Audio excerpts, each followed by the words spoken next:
Nos vamos a Santiago del Estero.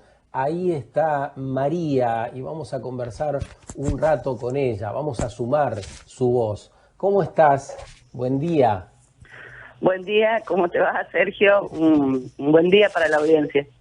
Bien, María Magdalena Abt es ingeniera forestal, acompaña a las comunidades en su hacer diario a un manejo sostenible, racional del bosque. Además, da clases en una escuela en Santiago del Estero, por ahí más adelante ahora nos va a contar. María, solemos hablar mucho en la Argentina del campo y la ciudad. A veces establecemos como una antinomia en todo eso, los de la ciudad y los del campo. Y a nosotros nos parece que esa antinomia se produce cuando hablamos del campo que no es real, es decir, de aquel campo que explotan aquellas personas que no viven en el campo siquiera y que toman al negocio del campo como un negocio financiero. Pero hay otros miles de productores rurales que sí trabajan la tierra y que viven en el lugar, la ruralidad.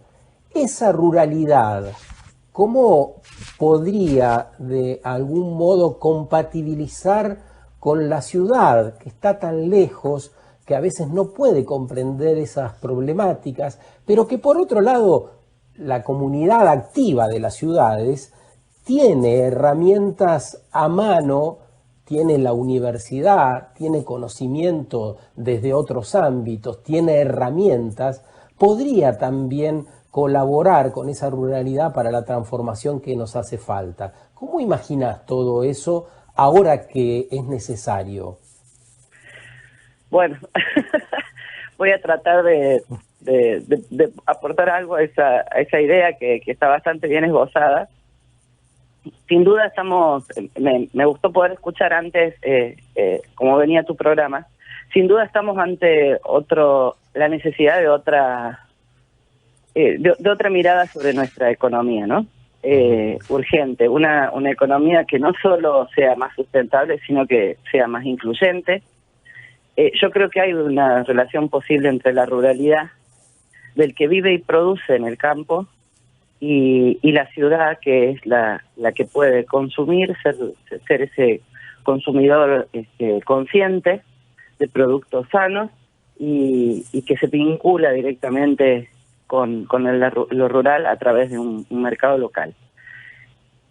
Esto me parece que está roto y tiende a ser cada vez más frágil por todo lo que se anunciaba anteriormente en tu programa, ¿no? Una economía donde el productor ya no se localiza en el campo, donde la economía está pensada para exportar, entonces hay un campo sin gente que produce y una ciudad que no vive de lo que produce el campo, sino que lo que se produce va a exportación.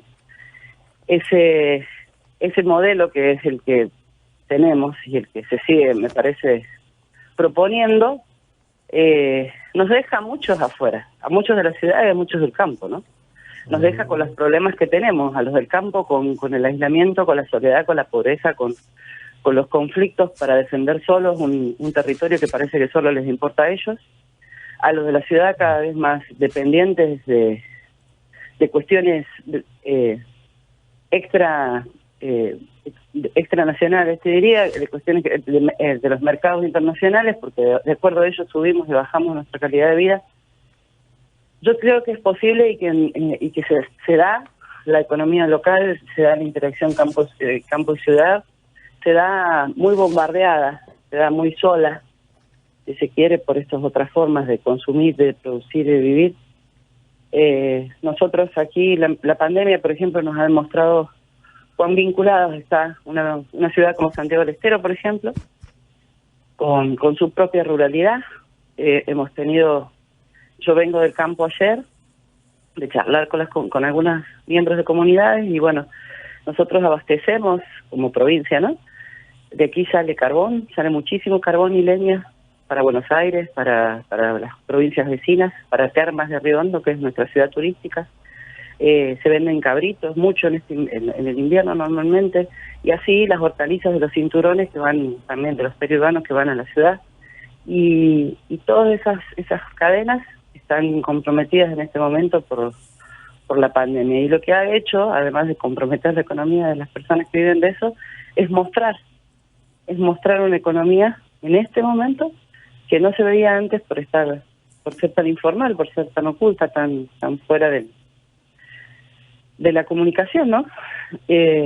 Así que yo creo que ahí sirvió para ver que hay y que lo que nos queda ahora, el desafío y la esperanza, es que realmente lo que hemos vivido nos sirva para entender que no podemos seguir caminando los mismos caminitos que siempre nos llevan a los mismos lados, sino que nos tenemos que animar a construir otros modelos de desarrollo para lo local, para lo regional, y también nos debemos un modelo de desarrollo que podamos sostener nacional y que nos incluya a todos, ¿no? A los que se benefician mucho y a los pocos. Hablando de eso, mencionabas el campo sin gente y este retrato del lugar donde vivís, de las comunidades con las que compartís a diario. Nos haces ver acá en Buenos Aires cómo es ese sitio donde estamos hablando ahora. Con esto de la pandemia, acá en la ciudad, muchas personas quieren irse, quieren salir, o tienen la fantasía de irse al campo. ¿Cómo ven las comunidades esta posibilidad cierta de que haya cierta reacomodación y que vengan, entre comillas, foráneos? Complejo, ¿eh? Primero porque voy a hablar solo, digamos, de las familias con las que he charlado este tema y obviamente me circunscribo a Santiago del Estero. Sé que la gente que se ha radicado, migrantes que se han radicado en Buenos Aires, hay de muchas provincias, no sé cómo será en otros lados. Es complicado porque muchas veces ese foráneo no es extraño, es un familiar, un hijo, un hermano, un tío, ¿sí? Entonces, obviamente, hay siempre cierto lazo de compromiso y de cariño que hagan que sean recibidos cuando quieran volver, aunque haya pasado mucho tiempo de que no se han estado habitando la comunidad. Pero por otro lado, hay mucho temor. Hay mucho temor. Lo único que por ahí escuchaba de las señoras con las que he estado charlando es que ellas quieren que si tienen que volver, que vuelvan, me decía, pero que el gobierno controle que vengan sanos, ¿no? Su preocupación es que la ruralidad, como te imaginarás, en su fragilidad, tiene unos sistemas de salud que no resisten una situación como esta. Y en una provincia tan extensa, nosotros tenemos muy baja densidad poblacional, hay muchos puntos que quedan fuera del monitoreo de la policía y de las fuerzas de seguridad, entonces es muy frágil ante un fenómeno como este de la pandemia. Entonces se vive con ansiedad, con miedo, con preocupación, pero no te diría que en el fondo muchas familias no desean volver a estar juntas, porque claro, esta historia de irse a Buenos Aires siempre ha sido una historia triste, ha sido una historia de buscar un trabajo, ha sido una historia de separación. ¿No? Estás escuchando a María Magdalena Abt, es ingeniera forestal y además es profesora de protección forestal y ecología en la carrera dependiente de Quimilí en Santiago del Estero, según tengo anotado acá, y tiene una escuela secundaria a la cual ha asistido también. Es profesora, es profe. Cruz. ¿Qué tal, María? ¿Cómo estás? Cruz te saluda. Hola, ¿qué tal, Cruz? Un gusto. Te escucho hablar sobre este campo sin gente, que creo que lo has explicado y lo has expresado muy bien, pero sin embargo voy a insistir, casi como si no hubiese escuchado lo que dijiste, para preguntarte porque en muchos casos hay un imaginario social que cree que el campo que genera las divisas, es un campo de trabajo, de mucha posibilidad de trabajo para las zonas rurales, de trabajo para las comunidades. Si explotamos tanto el campo en nuestro país, si es un gran generador de divisas, ¿por qué es un campo sin gente? Sí, realmente el campo se ha transformado desde una expresión a un concepto por el cual se puja, ¿no? Para guardarse para sí mismos los significados. Yo digamos, no sé cuántos de nosotros podemos rastrear nuestro origen sin chocarnos con haber salido del campo, de alguna manera. Yo sí creo que el campo es y fue de alguna manera un lugar de vida, un lugar de trabajo, un lugar de producción.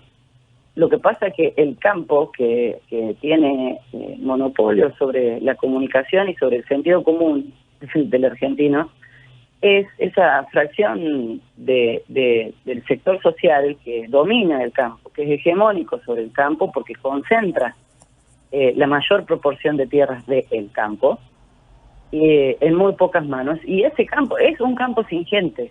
Es así, hay 2 o 3 empleados y hay una economía que no necesita más que eso, sin una vinculación, sin un arraigo, sin un contexto. Obviamente esto no quiere decir